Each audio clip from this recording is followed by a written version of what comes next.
Mga kabisda, welcome ulit sa ating channel. At napakaswerte natin mga kabisda kasi meron tayong kasama sa ating episode si Apple tsaka si Ren. Hi. Hello mga kabisda. Hi, mga kabisda. Magandang hapon sa inyo lahat. And Ren, Apple, thank you so much sa opportunity. No? It's my... Thank you din, Kuya. It's our pleasure, Kuya Bisda. Yes. Si Kuya Bisda Finally. pa ang pumunta dito sa amin. Finally, na-meet na namin si Kuya Bisda.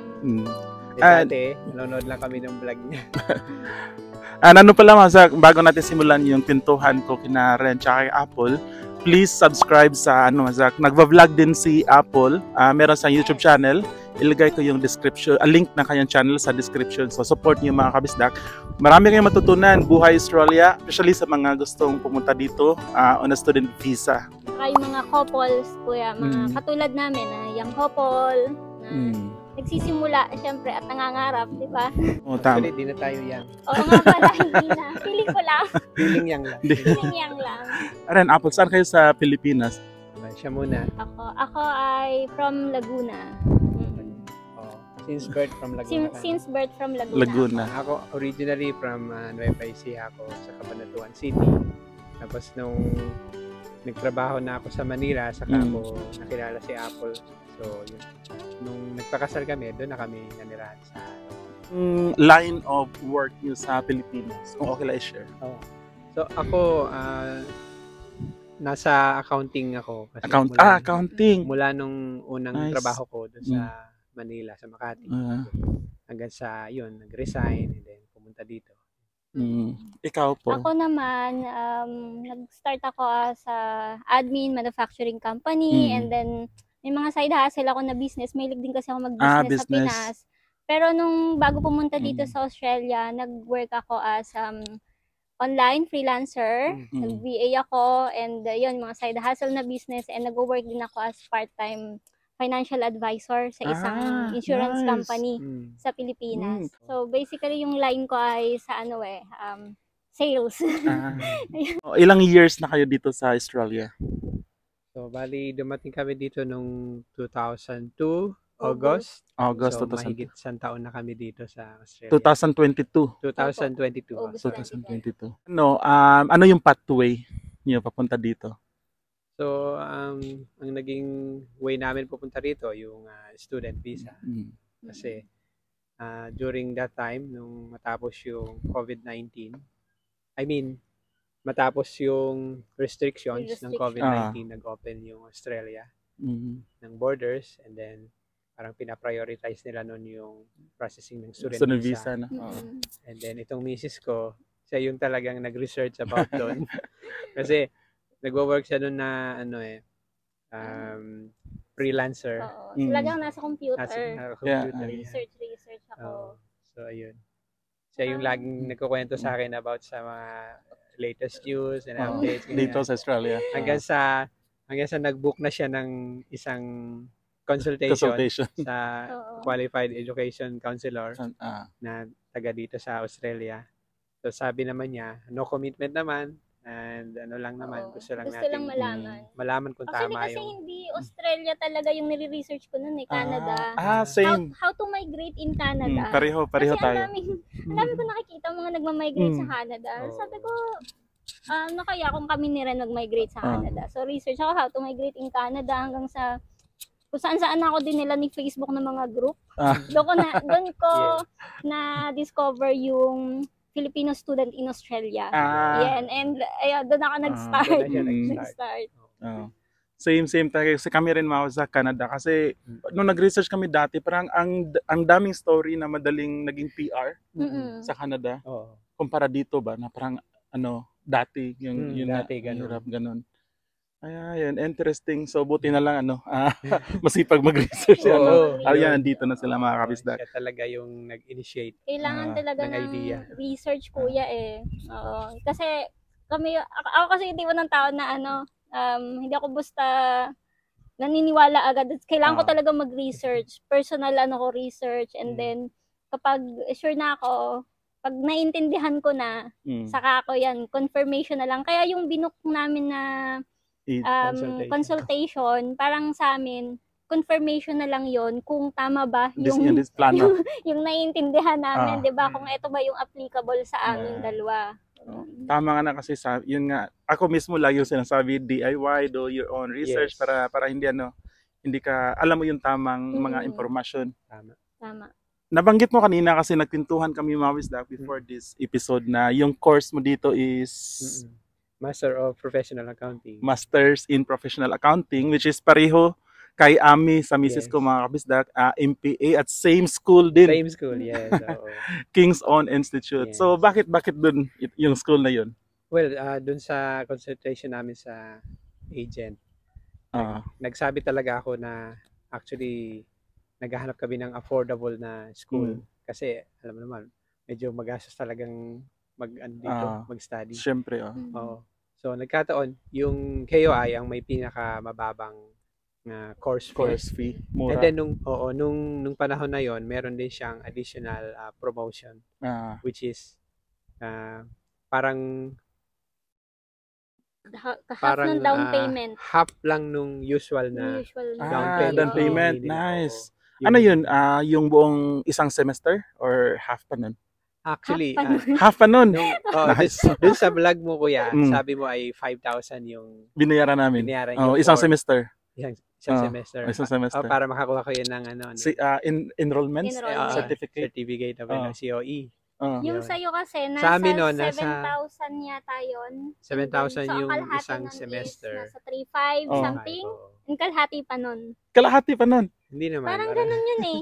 Ganun ba? 1,250? Ganun? Oo, parang ganun. Wow. Wow. So parang 1/4 nung isang semester na fee ang hiningi sa amin, tapos mag-i-issue na siya ng COE. Nice. So yung COE pala mga Zach, yun yung kailangan nyo para makapag-lodge kayo ng student visa sa immigration. So certificate na galing sa school na gusto nilang i-accept kayo as estudyante. Yes. Isa yun sa mga requirement. So bakit yung course na yun yung Masters in Professional Accounting? Ako kasi sa Pilipinas, although nagtatrabaho ako sa accounting, ang naging course ko noong college ay business administration. Major ko lang yung accounting. Okay, sorry to stop. Business administration, sa pareho kay Mrs. Talaga? Business admin si UP grad si Mrs. Diliman. So ayun. Pareho business ad. So nice. Alam mo na habang tumatagal sa may sector na to, sa career, parang naiisip mo na hindi na ba ako pwedeng maging CPA? Kasi yung mga kabatch ko CPA. Pwede pa. Baka naman mayroon pa akong chance. And then yun nga na nagre-research din ako about dun sa possibility. Na dito pala, pwede kang mag-take ng master course ng accounting. And then, pwede ka nang mag-qualify to enter CPA program. Tama. Hindi katulad sa Pilipinas na at kailangan graduate ka muna ng specific BSA course and then maging accountant. Tsaka ka pwedeng matanggap sa CPA board exam. And then pag naipasa mo yun, saka ka maging CPA. Dito ang CPA program is more like progress. Program talaga siya, hindi siya yung one-time exam. And then that's it. So hindi din ibig sabihin mga kabisdak na kailangan accountant ka sa Pilipinas para makapag-aral na accounting dito. Actually, ganun yung iba kong classmates galing sila ng other majors. Basta related sa business. Related lang. Kasi si Mrs. yun nga, business ad, and then yun nga, nasponsoran ng work. Yun, PR, permanent. Si Mrs. kasi yung main applicant nung naging PR kami. Wow. So yun, so pareho pala kayo ni Mrs. Ngayon ko lang nalaman na business admin pala siya. Tapos ngayon, kinukumpleto na niya yung sa chartered accountant. CPA or CA? Dalawa kasi dito. CA, kasama din yun sa plan niya. Sana. Kung papalarin tayong mag-stay dito for long, ganyan. At na-share ko kanila mga kabisdak, kina Ren, na lahat sila, yung kaklase nila ni Mrs. It's either PR na citizen or mayroon dalawa na alam ko naka-regional visa which is transition to to PR na din. Tama.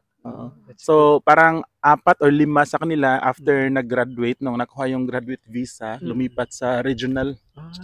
visa. Dalawa sa Tasmania, isa sa Newcastle, at sa iba pang ano. That's very good. Tapos siya nag-masters din siya dati sa Pinas pero hindi niya natapos. Hindi ko natapos. Nag-try ako doon, MBA. Isang term na lang sana. Ganun talaga. May mga dumarating na hindi natin expected, no? Kumusta yung buhay dito so far? Buhay estudyante? Na ano ba? Ayoko sabihin.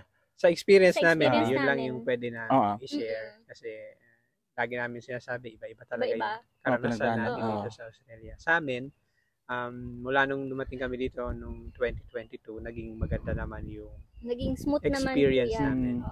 Kasi kahit wala kaming kamag-anak dito talaga na maaari naming tuluyan, may mga taong talagang mabubuting loob na nakilala kami. Ng mga tao mga nakilala niyo dito. Namin. Wala kami totaling kakilala na kamag-anak or kaibigan. Talagang kami lang dalawa. nung pumunta kayo dito, paano kayo naghanap na accommodation? Mga ganun. Ayun ang magandang istorya kasi yung qualified education counselor kung saan kami nag-consult dati, siya na rin yung naging agent namin. Okay. Sa KOI. Bali, ang company nga pala niya ay yung Sofiri. Okay. Sofiri. Kasi banggitin na rin. Sofiri, check nyo lang. Yes. So, dito naka-base yun sa Parramatta. Ano yun, Filipino? Pero Filipino yung kausap namin. Sige. Pero hindi siya Filipino, parang international, siya eh. Hindi siya actually masyadong kilala. Katulad nung ibang mga sikat na agency sa atin sa Pinas, gano'n at saka dito. So siya, si Miss Charity, siya na rin yung nahinga namin ng referral kung saan kami pwedeng tumuloy dito sa Australia pag dumating kami. And yun nga, nirecommend kami dito kay Ate Edith. Dito na kayo? Yes, ever since. Siya na rin nice. nag-pick up sa amin sa airport. Kasi, wow. Kasi sila magka-church mate sila. Okay. Dati dito sa Sydney. Pero siya nasa Tasmania kasi yung namin yung aming agent. Yung agent doon siya nakabase. Lang namin siya, 1 taon na kaming mahigit dito nung na-meet namin siya for the first time. Yes.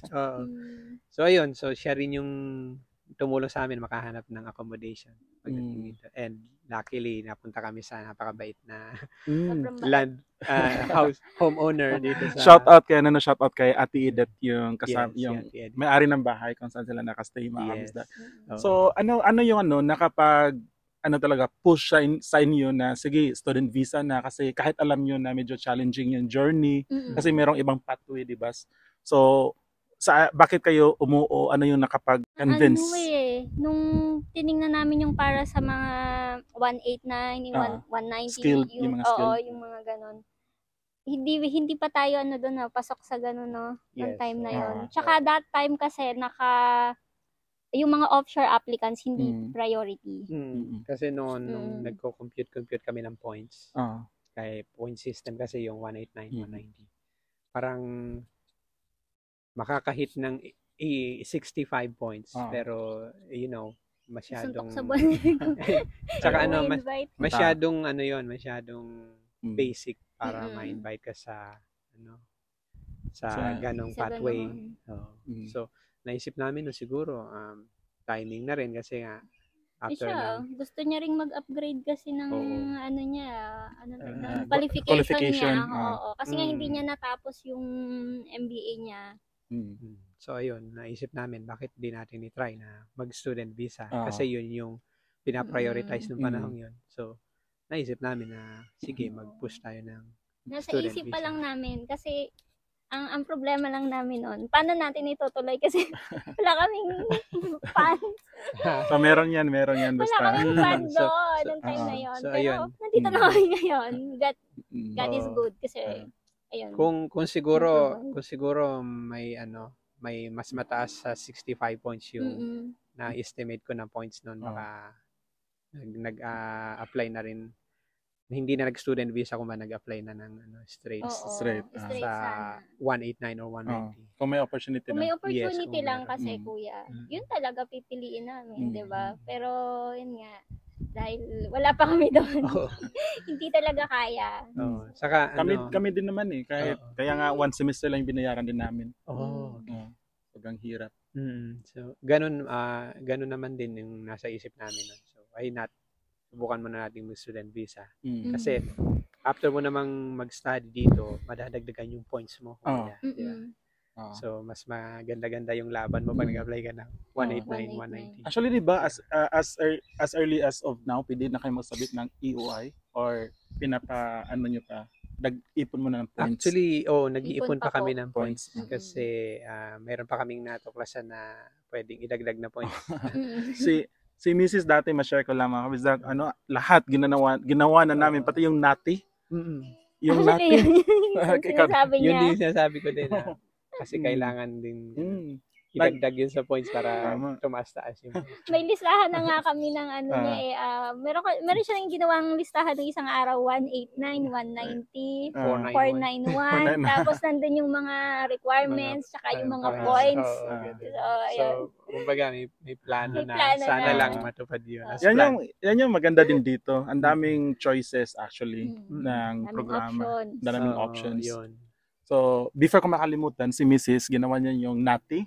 Tapos na professional year din. Nag-PY din. Wow. So nag-PY siya, nag-NATI lahat ng resources ginawa namin mga kabisdak para lang dumagdag sa points. Yung transition niya dito from Philippines tapos papunta dito, naging madali naman. Actually masasabi na yung madali kasi mayroon kaming natuluyan agad and then the same time mabilis kami nakahanap ng work noon. Yun yung next question. Yung about sa work. Yes. On a student visa, challenging ba? Or kumusta? Kumusta yung naging journey niyo? Nung panahon na dumating kami dito, 2022, wala pang restriction. Work restriction, naka-relax pa noon. So, kahit na estudyante, pwedeng mag-work full-time, which is malaking tulong kasi sa gaya ko, nung panahong yon na-hire ako as full-time. Kahit na estudyante ako. Full-time, nice. Full-time. And then, yung naging work niya. Tapos, ayun, nabigyan ako ng 1 year na contract. Wow. Nice. So, yun, isa sa mga magagandang nangyari nung dumating kami dito sa Australia. Si Apple naman, Apple, kasi mas marami ding opportunity sa iyo ata kasi unlimited. Bali, yung sitwasyon mo, kagaya sa akin, mga kabisda, ako yung dependent sa unlimited rights. Ako, working rights. So, ako naman, after na 2 weeks na dumating kami dito, nag-work ako sa isang noodle house dito malapit lang sa Eastern Creek. And then, na-meet ko doon yung isa sa may-ari ng sikat na bakery dito sa Sydney. Inoferan niya ako ng job to work. Pinoy, sobrang bait nilang mag-asawa. Pwede natin banggitin dito. Yes! Shout out sa mga taga Starlight Bakery. Starlight Tito Joseph and kay Tita Dory. Starlight Bakery, sa Dunside. Sa Dunside. Okay. Hindi kasi ako masyado nakapunta ng Dunside. Shoutout kay Maya. Starlight Bakery. Starlight Bakery, oo. Sikat siya, pinipilahan siya ng mga Pinoy dito kasi authentic mga Filipino bread. May pandesal doon? Mayroon, kuya. Sobrang sarap. Try mo. Spanish bread, which is pandesal, lahat. So, yun, offeran ako ng job. Kasi ako talaga, kuya, maboka ako. Mahilig ako mag-approach ng mga tao, ganyan. So, syempre, pag bago ka dito, parang nandun yung excitement mo na makamit ng mga kapwa mo Pinoy. And isa si Tito Joseph nagbigay sa akin ng opportunity and ayun, nag-work ako sa kanila pero dahil may iba pa rin mga opportunity, syempre hindi natin papalagpasin yung ibang opportunity pa. So, nagpaalam ako sa kanila. Sana lipat, nag-work pa ako sa flower shop and then eto. Iba naman. Ka dito mga pag may working rights ka lang. Kaya naiintindihan ko si Apple kasi ako din, ang dami ko palipat-lipat ng trabaho kung saan yung mas lalaki yung sahod ko. So that time, mas importante kasi sa akin yung sahod ba kasi may tuition fee. Totoo. Sa ngayon, sa ka na sa flower shop? Nasa jewelry shop naman. Jewelry shop. Nag-work siya sa flower shop and then after that, napunta siya sa jewelry shop. So, overall, puro mga retail and sales. Retail and sales, oo. Pinasok ko. Kasi yun naman din talaga yung linya ko. Mayroon pa namang ibang mga work na sana, kaso malalayo.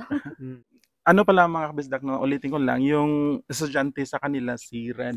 So sa'yo Ren, paano mo nababalance yung pag-aaral mo at pagtatrabaho ngayon? Especially dati, imagine, estudyante ka tapos may full-time work. So paano mo sila nababalance? Ayun. So bali, sa KOI kasi, pag nag-aaral ka ng master course, sa isang semester nila, mayroon kang 4 na subjects. Yan. So yung 4 na subjects na yon, siyempre, probably, mayroon dyan papatak ng weekdays. Di ba? So, dahil yung arrangement ko dun sa work dati ay casual naman ako, pinapayagan ako ng company na mag-work on broken schedule. Broken schedule. So, sabi ko, dahil meron akong 38 hours in a week na pwede kong itrabaho, sa ibang araw nag-overtime ako ng plus 1 hour, ganyan. And then, yung araw na may pasok ako, weekdays, halimbawa.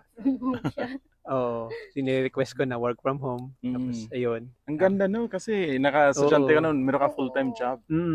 Saka, so, ayun. Malaking tulong sa amin, kuya, yung naging work niya kasi nakaipon talaga kami. Kasi hindi ko rin nakalain nun na mapapasok ako sa trabaho na yun. Actually, may mga in-applyan ako noon, pero hindi ako doon natanggap. Okay lang banggitin. Anong linya yun? Accounting? Hindi siya accounting talaga. More on IT. IT? IT? Oo. Kasi, nung panahon talaga na yon, ang job market talaga noon ay medyo favorable sa mga job seeker. Kasi, sabi ko nga, yung trabahong yon, hindi ko siya in-applyan. Ako pa yung kinontak nung recruiter. Ang kumontak sa kanya. Sabi ko, may mga in-apply na ako pero hindi ako natanggap. Tapos ito, inaalok na ako ng trabaho kung gusto ko. Choosy pa ba ako? Tapos hindi pa niya linya. Grabe, no? So, IT siya bigla. Naging system configurator ako for more than a year. Tapos ayun, kasama doon sa naging strategy ko noon na nung bumalik na yung work restriction, nag-study break ako. Kasi para tuloy-tuloy pa rin yung work ko as full-time. Hindi ko masayang yung opportunity kasi hindi pa tapos yung kontrata ko. Maganda yun rin. At least nakita mo yung mundo ng IT ba kasi alam natin lahat, IT, super in demand dito. Totoo yan. At least meron kang, may idea tayo kung may plan C tayo dito. Parang pwedeng ganun. Si Apple naman, kumusta yung work-life balance mo dito sa Australia? Sa Australia, okay naman. Enjoy naman. So far. Kasi may time din kami ni Ren. Minsan lumalabas kami. Tapos yan, sa bahay. Nakakapagluto pa naman. Minsan-minsan. Ngayon, mas may work-life balance. Kasi dun sa nakaraang trabaho ko, parang wala no? Isang araw lang off mo. Isang araw lang off ko. Ano yun? Monday to Saturday? Ganun? Parang ganun. Oo. Ganun. Usually Tuesday ako nag-o-off nun Nag-ano ako, pag naka-work from home siya, that time, sinasabayan ko ng off. Para habang naka-work from home siya, nasa bahay lang ako. Diba na pagluluto ko siya, napaghahain ko kasi nasa computer lang siya. Sabay kaming magla-lunch. So, ayun, ini-schedule namin. Parang habang nakikinig ako mga kabisdak, yun nga, parang nare-recall ko ba yung pinagdaanan din namin kasi marami kaming kapareho ng sitwasyon, KOI, ganun. Nung talagang dumating kami dito, naramdaman namin na kailangan talaga ng Australia ng mga migrants. Kailangan. Nakikita nyo, pag nag-travel kayo sa ibang, halimbawa, papunta ka sa New South Wales to Canberra, papunta doon, ang lapad, walang tao ba? Diba, pumupunta ako sa Australia, nasa aeroplano, grabe. Parang hanggang abot ng tanaw ko, walang... Ang lawak ng void. puro bakante, para puro lote. Ito, magandang tanong to siya. Sasagutin ko din to kasi dumaan din kami sa student visa, mga kabisa. Kasi ang dami nagtatanong, nakikita ko din na parang sa Facebook ng mga content creator ba ganun. So, kaya bang yung mga student visa pumunta dito, kaya bang makaipon na pangbayad ng tuition fee for the next semester? Ako muna, kami mga kinaya namin mga kabisdak, wala kaming pinagtanungan dati kasi wala naman mga vlogger talaga dati nung pumunta kami. Pero kaya sa sahod ko dati as a cleaner na bayaran yung next na tuition fee. Kayo, kumusta yung journey niyo doon? Naging experience niyo? So, sa amin, yung unang taon namin dito talaga maluwag. Kasi nga, yun nga, merong relaxation ng working restriction. So, nakapag-work ako full-time and then at the same time, nakaipon ako. Hanggang sa makakatapos siya. Actually, may isang term na lang ako natitira para makagraduate by June this year. So, awa ng Diyos, nakaipon ako ng pan-tuition hanggang dun sa huling term na yon. And ang naging challenge namin ngayon dito sa nung natapos na ako doon sa full-time work ko and then work restriction na. So ayan, naramdaman ko na yung reality ng mga buhay estudyante dito na talagang limited yung magiging options mo and opportunities mo. And then buti na lang may kasama akong kumbaga ay partner. Malaking tulong, no? Malaking tulong na couple ba? Couple. Yes. So I'm not discouraging sa mga single mga Yes, pero kasi may mga iba na, may mga nakilala ako na kinakaya nila at nakakaya nila. Oo. Depende siguro kung nasa ang field, yun daw dan, yung field of work mo, pagka nagtsempohan mo kahit limited or may restriction ka sa trabaho. Pag nakatsempo ka ng trabaho na maganda yung sahod per rate na binibigay nila, kakayanin. So ito, let's say na lang, kasi sa case nyo, parang nakaswerte ka sa first year mo, meron kang full-time. Let's say kung hindi yun dumating, kaya ba or yung pang tuition fee? So sa case namin, dahil couple nga kami nagpunta dito, kaya. I think kakayanin. Kasi yun nga, yung dependent ng main applicant ay full-time pwedeng mag-work. So kahit na restricted yung estudyante, meron siyang kumbaga makakatulong sa kanya. Pero clear ko lang kasi kaya ako naka full-time kasi naka-master siya. Pero kasi hindi lahat kuya na dependent. Sa ibang mga course, mga vet courses, yung dependent nila limited. The same. So tama. Kami mga kabisdak, pinili talaga namin yung sa Singapore pa kami. Pinili namin yung master's degree kasi alam na namin na pag master's unlimited ako sa dependent. And wala kasi kaming pera kaya yun, kung may nag-offer doon na vet or bachelor's degree, hindi din namin i-grab. Siguro nag-Canada kami. Pero yung master's dahil unlimited, kaya grab namin. Bakit master's? Sino yung naka-advise sa inyo? Or alam nyo na pag master's unlimited? Well, malaking factor din kasi na yung agent namin ang nag-advise. Na nice. Maganda. Higher education yung kuhanin. Kasi nga dahil sa situation ko noon, ang gap ko kasi sa studies ay more than 10 years. Okay. Para hindi ma-question, no? So, and then ang kukunin ko naman na course dito ay inline naman dun sa naging career ko. So, sabi niya, kapag kumuha ka ng siguro ay master degree which is higher ed, mas malaki yung chance mo na mag-grant ka ng student visa. Unlike kung kukuha ka ng parang vet course, para ka nag-downgrade or mag-iba ka ng linya, mag-iba ka ng career, medyo hindi maganda yung yung percentage of success. Parang yung dating sa immigration officer, bakit nag-downgrade to? Nag-MBA na to sa Pilipinas, di ba? Parang gano'n. So ayun, sinunod namin yung advice ng counselor. So ngayon, ano yung parang, kasi di ba nakaplano na yan, ano yung next ng student visa niyo? So after ng graduation, mag-apply kami ng 485 graduate visa. Soon. Nice. Dumaan din kami dyan mga kabis. Pero this time kinakabahan kami kasi merong nilabas na plano yung administration. May mga changes silang gagawin. Hopefully, yung mga student na yun kung nandito na ngayon ay hindi apektado.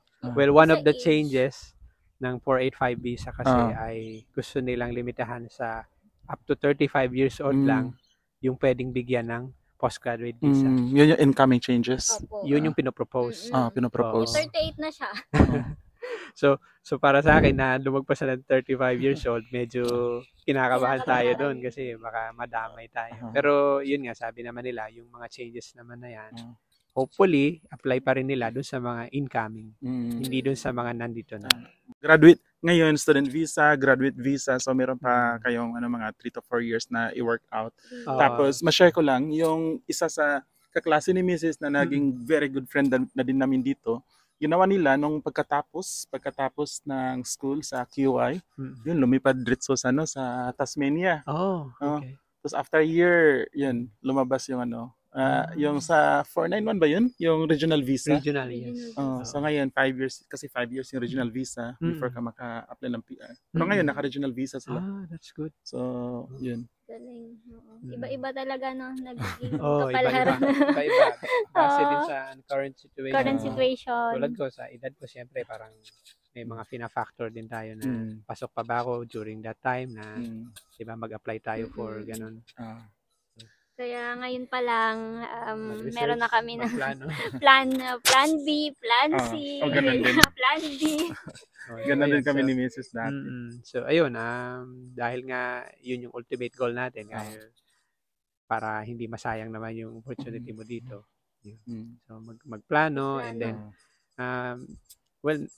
kahit gano'n naman, kahit ano pa man mangyari, thankful pa rin kami. Tama. Kasi hindi naman lahat nabibigyan ng pagkakataon. Yun yung actually yun yung mindset namin ni Mrs. dati. Sabi namin na lang, let's live sa moment. Naka-stay doon visa kami ba? Let's just be thankful kung ano man yung andito ngayon. At least binigyan namin yung best. Tapos kung umuwi kami sa Pinas, yun, at least na-try namin dito. Meron namang opportunity, sabi yun ko. Yun din yung nasa isip namin noon. Sabi ko, hindi naman tayo talo. Kaya kasi ano man mangyari sa atin, magstay tayo dito for long or for good, or umuwi tayo ng Pilipinas, or kung ano man. At least, naranasan natin na mabigyan ng ganitong opportunity. Actually, itong channel, yung YouTube channel, kaya ito nabuo, isa sa reason, sabi ko, para kung umuwi ako sa Pinas, meron ako YouTube channel. Kasi di ba ang laki ng kita ng mga YouTuber dati ng pandemic. Grabe. Para mga milyonaryo na yung mga vloggers sa Pinas, pinapanood ko. Kaya nabuo yung YouTube channel. So ayun, maganda rin yung naging paraan yung YouTube channel mo para maka-inspire ng mga gaya namin. Katulad namin, na-inspire kami sa YouTube channel ni Kuya Wisdom. Kung wala yung mga vlogger na katulad mo, hindi kami masyadong confident sa mga nalalaman namin information. Tama, may nababasa ka, di ba? Sa internet, ganyan. Pero iba pa rin yung real life na kinukwento ng tao. Yung experience nila, gano'n. Apple din pala mga Zach, meron siyang YouTube channel ngayon. And yun, congratulations Apple. Ang dami mo na ding followers, subscribers. Subscribe kayo mga Zach. Marami kayong mas matutunan doon about student buhay, estudyante. Ako kasi parang nami-minimize ko na yung pagdi-discuss ng gano'n kasi ang tagal na, 6 years, 5 years. Parang I'm not in the right. May mga changes kasi ang dami ng changes ba? So, si Apple, mas updated mga kabisda kasi yun yung current situation nila, no? So, subscribe kayo mga kabisda. Ano pala story nun? Ba't mo naisipan na mag-vlog? Matagal na ako nag-vlog 2019 pa. Bago mag-pandemic, hanggang sa naging pandemic, walang mapaglibangan. Sa Pilipinas? Pero wala nanonood Sabi ko nga sa asawa ko, hindi napapansin. Kung di pa ako nagpunta ng Australia, hindi mag-grow yung channel na to. Dati ang parang titingnan mo ba yung mga nag-vlog dati? Ang ganda ng buhay nila. Walang boss, tapos may income. Pero mainly kasi, kaya na-inspire ulit ako na mag-vlog nung nandito na kami sa Australia is para ma-document yung buhay namin, yung journey namin ni Rendito at may share din dun sa iba na nag-a-aspire din na magpunta dito. Pinapanood ko kayo, hindi lang ako nagko-comment. Kaya nga nakita ko yung bike mga kabisdak, nanakaw yung bike ni Ren. Pinapanood ko lahat ng vlogger dito, kahit yung nasa Facebook, yung mga magagaling na mga content creator, pinapanood ko yan sila lahat. So, ito, bago natin tapusin mga kabisdak, hingi tayo ng advice kina Ren, kay Apple. Siguro ikaw na, Ren. Ano yung advice mo sa mga andito ngayon na student visa at yung papunta pa lang dito?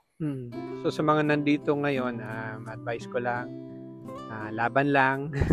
Kasi alam ko, tinaranas ko rin ngayon yung epekto ng yung working hours restriction. Hindi madaling humanap ng trabaho talaga. After nung first job ko, ngayon struggling ako makahanap ng regular na source of income dahil yung limited na opportunity na ramdaman na natin. Pero laban lang kasi may mga kilala din ako na kahit na may restriction, ganyan, challenging yung naging situation ngayon, kinakaya nila. So, that is ano din, parang inherent sa atin na mga Pilipino na, you know, pag narito ka na, you will do everything. Do everything. And on a legal way. So, ayun. Meron akong mga kilala na talagang sinuwerte din sila sa trabaho. Dahil yung nagtatrabaho sila dati as full-time, and then nung nagka-work restriction, nandun pa rin sila sa trabaho. Siguro pwede taasan yung rate, no? Kaya no, may isang content, hindi ko lang bagitin yung content niya na yung about 100,000 student visa, naintindihan ko yun kasi kung halimbawa yung iwan ko lang, may mga siguro student visa dito na malalaki yung rate kahit may restriction. I mean, malalaki yung sahod kasi yung rate nila siguro mataas ba? Mataas, possible yun. Possible yun, tsaka kasi yung skill set na meron sila. Skill set, tama. Diba? Nasa skill set yun, guys. Kaya huwag kayong magulat na may ganun. Malaki. Possible yun. Possible yun. Merong possibility na ganun talaga. Halimbawa ako o vlogger, halimbawa sasabihin ko $100 per hour yung rate, $100 per hour kaya. So hindi ka pa rin lumabag sa restriction, di ba? Yes. Sa hours, yung rate mo kasi mataas, kaya malaki yung sahod. Tsaka yung iba per project sila kung magtrabaho. So hindi sila applicable. Hindi applicable yung limited hours. Yung ano naman, anong advice mo sa papunta dito? Yung sa mga papunta, ngayon na medyo challenging talaga yung time, at saka yun, nagbabago yung immigration rules and policies. Mag-isip-isip kayo, kumbaga mag-research pa kayo ng mas malalim and consider nyo na baka merong mas magandang pathway para sa inyo bukod sa pagiging student dito. Kasi ang daming options. Kasi sa totoo lang, yung pag nakita nyo yung mga list of occupation na in-demand dito, tapos nandun kayo sa industry na yun, baka mas maganda pa na mag-ipon kayo na experience dun sa work na yun. And then saka kayo mag-apply kapag meron namang mga testing ng point system malalaman nyo kung qualify na kayo kasado kayo. So may mga occupation na as low as 65 points ay nai-invite immediately kasi kailangan ng Australia.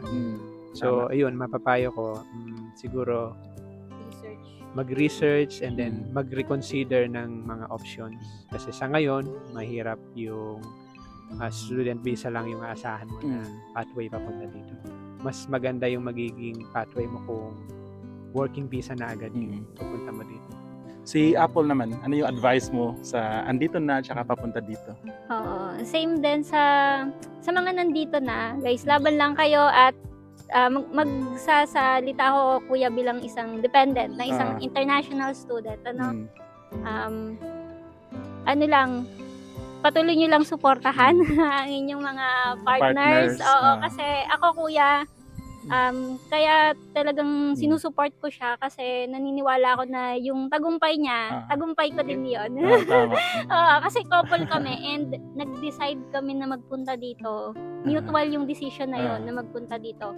Kaya sabi ko, susuportahan ko siya hanggang sa kaya ko, susuportahan niya rin ako hanggang sa kaya. Give and take lang kami. Tama. Yun. So sa mga nandito na laban lang kayo, kayang-kaya nyo yan, lalo na kung kung couple kayo na sabay na nagpunta dito. Parang tinamaan ako doon, Mazak. Maganda yung message niya.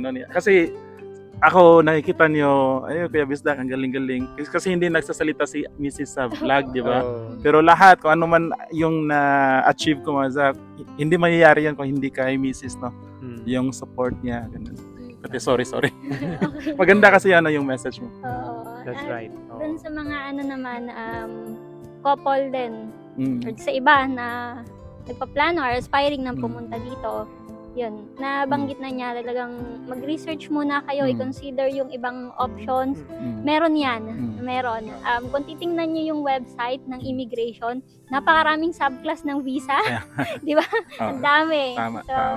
At tsagain nyo lang na nabasahin. Kami, hanggang ngayon, nagbabasa kami ng ibang mga visa type. Merong mga other opportunities na pwede nating yun lang. Alright, and thank you so much, Apple and Ren.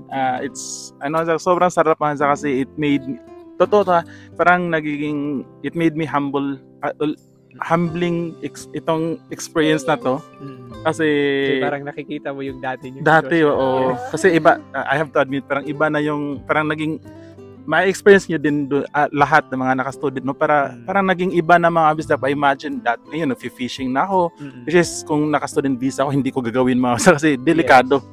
Nagka-camping na kami overnight. Kung naka-student, never namin ginawa yung overnight na nasa 10 kasi student visa. Parang naging iba. So, yun ngayon, kakwentuhan sila mga business. Parang humbling experience sa akin, no? So, parang na-recall ko yung mga, kung saan kami galing din. But thank you very much, Kuya, kasi nag-effort ka talaga pumunta dito sa place namin. Alam niyo naman, wala kami sasakyan. So, thank you very much dito sa binigay mong bike. Thank you. Thank you mga kabisdak, and support nyo ulit mga kabisdak, no, yung YouTube channel ni Apple. Nasa link yung description. Apple Sangoyo. Bye-bye. See you sa next vlog. Thank you mga kabisdak. Thank you. Thank you so much. Thank you so much. Bye.